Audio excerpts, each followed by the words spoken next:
Nakakaantig ang post sa Facebook ng dating aktor na si Lito Gruet kung saan kitang-kita ang pagbabagong buhay ng dating aktres na si Brandy Ayala na noon ay humantong pa sa pagpapalaboy-laboy at pamumulot ng pagkain sa basura.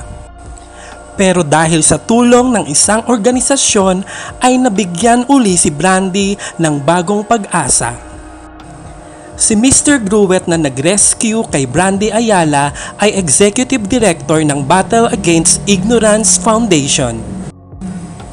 Ayon sa post ni Mr. Gruet ay tinulungan si Brandy ng Battle Against Ignorance Foundation, kung saan dinala si Brandy sa Safe Haven Recovery Village na pinamamahalaan ni Miss Nanette Maglasang. Inalagaan si Brandy at binigyan pa ng makeover.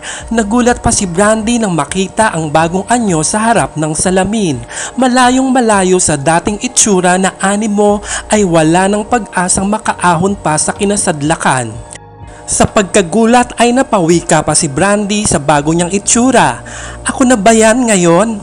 Ang dating palaboy at pinandidirihan ay may nakalaang pagbabagong buhay na ngayon. Nadalangin ng lahat sa Diyos na sana ay magtuloy-tuloy at di na bumalik pa sa lansangan ang dating aktres na si Brandy Ayala.